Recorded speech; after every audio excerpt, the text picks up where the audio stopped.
திருச்சிற்றம்பலம். K சங்கரின் கீதை சேனலை தினமும் பாருங்கள். இந்த வீடியோவை லைக் செய்யுங்கள், ஷேர் பண்ணுங்கள் மற்றும் மறக்காம சப்ஸ்கிரைப் செய்யுங்கள். தேங்க்யூ. சிற்றம்பலம். ஆனாய நாயனார் வரலாறு. ஆனாய நாயனார் திருவடிகள் போற்றி போற்றி. ஆயர் குலத்தில் திருமங்கலம் எனும் வளமான ஊரில் ஆனாயர் அவதரித்தார். அவர் சிவபெருமான் திருவடி அன்றி வேறொன்றையும் விரும்பாதவராக வாழ்ந்து வந்தார்.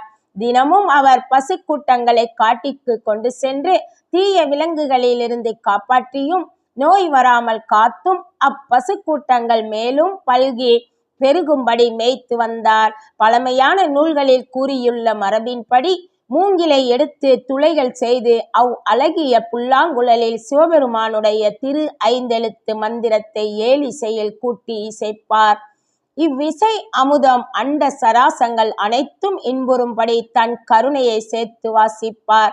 இவ்வாறு வாசித்து வரும்போது ஒரு நாள் ஆனாயர் மிக பொலிவுடன் தன்னை அலங்கரித்து கொண்டு நெற்றியில் நிரம்ப திருநீரு பூசியும் தனக்கு கீழ் பணி செய்யும் ஆயர்களுடனும் பசு கூட்டத்தினை மேய்ச்சலுக்காக கொண்டு சென்ற பின் அப்பசுக்களை எல்லா இடங்களிலும் பரவி மேய்க்கும்படி துணை ஆயர்களிடம் கூறிய பின் ஆனாயர் மலர்கள் பூத்து குலுங்கும் கொன்றை மரத்தின் அருகில் அணைந்தார். அவர் கண்களுக்கு அக்கொன்றை மரத்தில் தொங்கிக் கொண்டிருக்கும் காய்கள் சிவபெருமானுடைய சடைகளைப் போல தோன்றியது. கொன்றை மலர் சரங்கள் சுவாமி சடையின் மேல் உள்ளது போல தெரிய அக்காட்சியை கண்டு மனமுருகி ஒன்றுபட்ட சிந்தையினால் புல்லாங்குழலை எடுத்து மடை திறந்த வெள்ளம் போல் சிவபெருமானை துதித்து திரு ஐந்தெழுத்து இசையை புல்லாங்குழலில் வாசிக்க அவ்விசை தேவலோகத்தில் உள்ள கற்பக மரங்களில் சொரியும் தேனுடன் அமுதமும் கலந்து செவிகளில் சேர்வது போன்ற இனிமை பொருந்தியவாறு இருந்தது. ஆடும் மயில் பசு கூட்டங்கள் ஆயர்கள் என அனைவரும் தன்னை மறந்து ஆனாயரிடம் ஒன்றியிருக்க பாம்பு மயிலின் மேல் விழ சிங்கம் யானையுடன் வர புலியின் பக்கத்தில் புல்லை வாயில் வைத்திருக்கும் மான்களும் உணர்வு ஒன்றிய நிலையில் சேர்ந்திருக்க அந்நிலையில் மேலும் மேலும் வாசிக்க அண்ட சராசரங்களும் ஒரே தன்மையை அடைந்தன. இந்த இசை அனைத்து லோகங்களையும் கடந்து பொய்யர்கள் சென்று அடைய முடியாத பொன் அம்பலத்தில் நடனம் புரியும் சிவபெருமானின் திருச்செவியில் சென்று அடைந்தது. ஆனாயரின் குழலின் ஓசையை கேட்டு சிவபெருமான் உமையோடு நந்தி மீது ஏறி அவர் எதிரில் நின்றார். ஆனாயரிடம் பெருமான் எப்போதும் இவ் இசையாம் என்றும் கேட்க இந்த நிலையுடனே நம்மிடம் சேர்வாயாக என மொழிய ஆனாயரும் சுவாமியின் அருகில் சென்றார். அந்நிலையில் வானவர்கள் கற்பக மலர்களை சொரிய முனிவர்கள் வேதங்கள் ஓத ஆனாயர் புல்லாங்குழலை வாசித்தபடியே சிவலோகம் சேர்ந்தார்.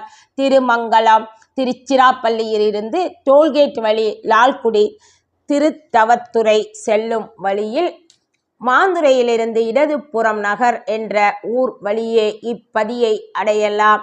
சுவாமி திருநாமம் சாமவேதீஸ்வரர் ஆகும். கருத்து: வேதம் நான்கிலும் மெய்ப்பொருள் ஆவது நாதன் நாமம் நமச்சிவாயவே என்ற திருஞான சம்பந்தரின் வாக்கின்படி மெய்ப்பொருளான சிவத்தை அடைய திரு ஐந்தெழுத்தை உரையிலாவது தொடர்ந்து சொல்ல சொல்ல சிவகதி கிட்டும். திரு ஐந்தெழுத்தின் தூலம் சூட்சமம் அதிசூட்சமம் காரண அதிகாரண பஞ்சாட்சரம் பற்றிய விபரம் அறிய சைவ சித்தாந்த சாத்திர நூலில் உண்மை விளக்கம் என்ற நூலினை படித்து தெரிந்து கொள்ளலாம். மேலும் திருப்பதிகங்களை சத்தமாக படிப்பது, இசைக்கருவிகளை ஒலித்து வழிபாடு செய்வது நம்முடைய மனம் இறைவனிடத்து ஒருநிலைப்பட உதவுகின்றது. ஒருநிலைப்பட்ட மனமே தியானத்துக்கு தகுதி அடைகிறது. திருமுறை: இன்னிசை வீணையர் யாழினர் ஒரு பால் இரு கொடு தோத்திரம் இயம்பினர் ஒரு பால் துண்ணிய பிணை மலர் கையினர் ஒரு பால் தொழுகையர் அழுகையர் துவல்கையர் ஒரு பால் சென்னியில் அஞ்சலி கூப்பினர் ஒரு பால் திருப்பெருந்துறையுரை சிவபெருமானே என்னையும் ஆண்டு கொண்டின்னருள் புரியும் எம் பெருமான் பள்ளி எழுந்தருளாயே. மாணிக்க வாசகர் மலரடிகள் போற்றி போற்றி. ஆனாய நாயனார் திருவடிகள் போற்றி போற்றி. திருச்சிற்றம்பலம். திருச்சிற்றம்பலம். கே சங்கரின் கீதை சேனலை தினமும் பாருங்கள். இந்த வீடியோவை லைக் செய்யுங்கள், ஷேர் பண்ணுங்கள் மற்றும் மறக்காம சப்ஸ்கிரைப் செய்யுங்கள். தேங்க்யூ.